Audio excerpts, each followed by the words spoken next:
इकाई 2.5 आधुनिक काल काव्यकांड। अब इसमें अगला है प्रयोगवाद।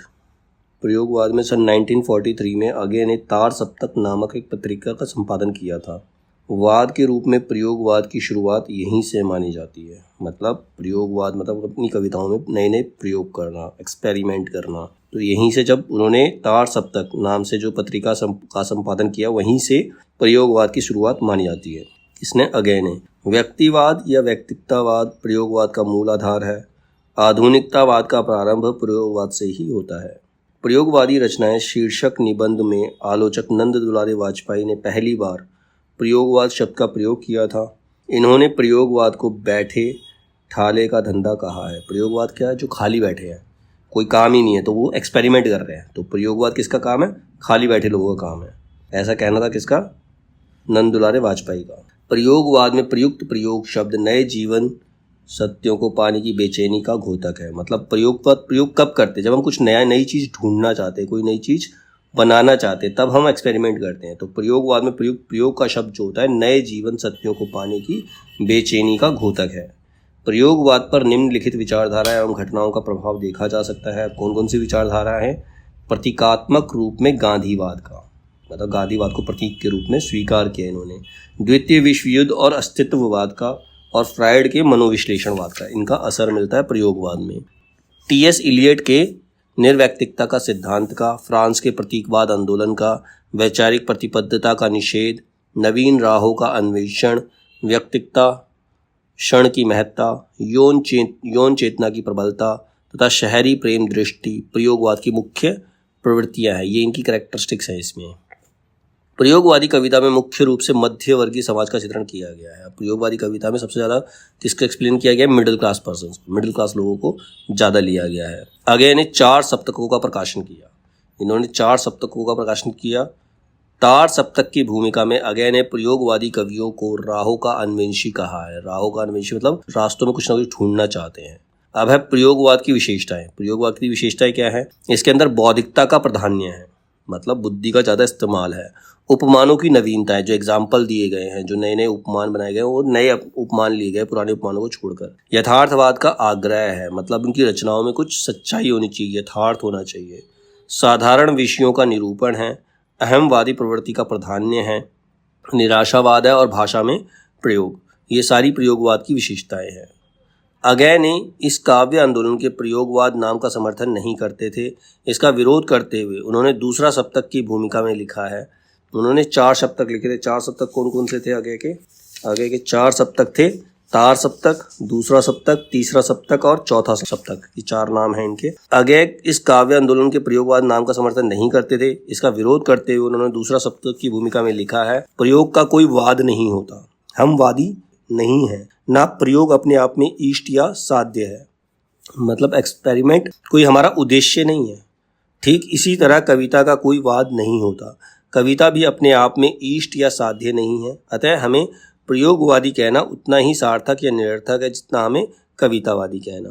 प्रयोग अपने आप में इष्ट नहीं, वह साधन है और दोहरा साधन है, क्योंकि एक तो वह उस सत्य को जानने का साधन है जिसे कवि प्रेषित करता है, कवि बताता है। दूसरे वह उस प्रेषण की क्रिया को और उसके साधनों को जानने का भी साधन है। आगे ने दूसरे सप्तक में इसको आत्म अन्वेषण पर बल दिया है।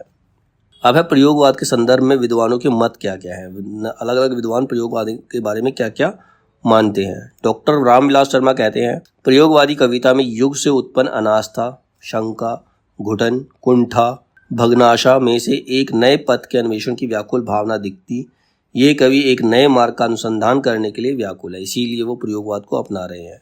नगेंद्र कहते हैं, प्रयोगवाद शैलीगत विद्रोह है, मतलब जो शैली से कविताएं लिखते चले आ रहे हैं उसका विद्रोह करने के लिए प्रयोगवाद आया है। ये ऐसा नगेंद्र का मानना है। राम स्वरूप चतुर्वेदी कहते हैं, समाज के हित में जैसी क्रांति की सतत प्रक्रिया काम में है, वैसे ही रचना के हित में प्रयोग की। जैसे अगर हमें समाज का हित देखना है तो समाज में क्रांति होनी चाहिए, बुराई के खिलाफ खड़े होना चाहिए। वैसे ही अगर रचना का हित चाहते हो, अच्छी रचना चाहते हैं, तो उसके अंदर प्रयोग की जगह रहनी चाहिए हमेशा। रघुवीर साय कहते हैं, प्रयोग कलात्मक अनुभव का क्षण है। केसरी कुमार कहते हैं, प्रयोग दृष्टिकोण का अनुसंधान है। आगे कहते हैं, प्रयोग की प्रक्रिया में धीरे धीरे शब्द की चमक खो जाती है, अतः उस शब्द को नया संदर्भ देना पड़ता है। प्रगतिवाद या प्रयोगवाद के अंतर विरोधों पर मुक्तिबोध ने अपने निबंध समीक्षा की समस्याओं में लिखा है, किसी जमाने में प्रयोगवादी कविता प्रगतिवाद के अधिक निकट थी। मतलब प्रयोगवादी का मतलब प्रगतिवाद, आगे वो बढ़ रही है, किंतु प्रगतिवादियों ने उसकी खूब उपेक्षा की। जो अपने से भिन्न है वह अपना विरोधी भी है, जो काव्य के अपने ढांचे में ढला हुआ नहीं है वह गलत भी है और असुंदर भी, प्रतिक्रियावादी भी है। इस प्रकार का सोच विचार समीक्षकों की मानव यथार्थ से दूरी, लंबे चौड़े फासले को सूचित करता है।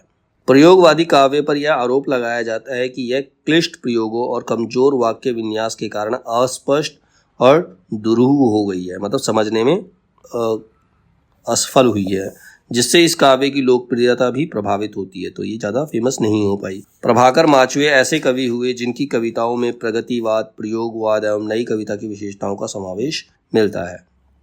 इसी प्रयोगवाद के बाद आता है प्रपद्यवाद, उसको हम नकेनवाद भी कहते हैं। प्रपद्यवाद क्या है? प्रपद्यवाद प्रयोगवाद के समांतर एक ऐसा काव्य आंदोलन है जिसके कवियों का दावा है कि असली प्रयोगवादी वे ही है, क्योंकि प्रयोगवादियों के लिए प्रयोग साधन है लेकिन इनके लिए प्रयोग साध्य है। मतलब जो प्रयोगवादी कवि थे उसको साधन मानते थे, लेकिन ये उसको अपना उद्देश्य मानते हैं, जो प्रपद्यवाद वाले हैं। सन 1956 में प्रकाशित नकेन के प्रपद्य काव्य संकलन से नलिन विलोचन शर्मा ने प्रपद्यवाद का प्रवर्तन किया था। प्रपद्यवाद मुख्य रूप से तीन कवि, इसमें तीन कवि हैं, कौन कौन है? नलिन विलोचन शर्मा, केशरी कुमार और नरेश, इनके द्वारा चलाया गया ये काव्य आंदोलन है। उपर्युक्त तीनों कवियों के नाम के प्रथम अक्षरों को आधार मानकर इस काव्य आंदोलन को नकेनवाद भी कहा जाता है। उसका नाम नकेनवाद क्यों लगा? नलिन विलोचन शर्मा का ना ले लिया इन्होंने, केसरी का के ले लिया और नरेश का ना ले लिया, तो इसका क्या बन गया? नकेनवाद बन गया ये। इन तीन कवियों जैसे नलिन विलोचन शर्मा, केसरी कुमार, नरेश का एक काव्य संकलन 1956 में प्रकाशित हुआ जिसका नाम नकेन के प्रपद्य है। इसकी भूमिका को ही इनका घोषणा पत्र कहा जाता है। 1959 में प्रकाशित तीसरा सप्तक में अगय ने प्रपद्यवादियों की आलोचना की है। बच्चन सिंह ने इस आंदोलन को एक प्रकार का रूपवाद या कलावाद माना है। नरेश द्वारा संपादित प्रकाश पत्रिका में नकेनवादियों ने प्रपद्यवाद को तथाकथित प्रयोग 10 सूत्री घोषित किया। आगे चलकर अकविता में जो निषेधात्मक प्रवृत्तियाँ कविता की भाषा में जैसे गाली गलौच, कविता की बयान के रूप में प्रस्तुति इत्यादि दिखाई देती है, उसका सूक्ष्म रूप प्रपद्यवाद या नकेनवाद में देखा जा सकता है। अब प्रपद्यवाद या नकेनवाद की मान्यताएं क्या क्या है? यह कवि के किसी भी प्रकार की काव्य परंपरा को अस्वीकार करते हैं, क्योंकि इनके अनुसार परंपराओं में उलझा कवि स्वतंत्र प्रयोग नहीं कर सकता। मतलब कोई भी अगर पुरानी रीति रिवाजों को फॉलो करके रचना कर रहा है, प्रयोगवादी कवि नहीं हो सकता वो। इनकी कविताओं में यौन प्रसंगों की अधिकता है, क्योंकि ये कविता में सिर्फ अवचेतन और अचेतन के प्रति जवाबदेह मानते हैं। शब्दों के स्तर पर इनकी कविताओं में अत्यधिक प्रयोग मिलता है, क्योंकि परंपरा से चले आ रहे शब्द इन्हें अनुपयुक्त लगते थे। जो परंपरा से शब्द चले आ रहे हैं वो इनको ठीक नहीं लगते, इसीलिए इन्होंने नए शब्दों का इस्तेमाल करना शुरू कर दिया। तो ये था हमारा प्रयोगवाद और प्रपद्यवाद, जो प्रपद्यवाद जिसको नकेनवाद भी कहते हैं। अब आगे है इसके अंदर नई कविता।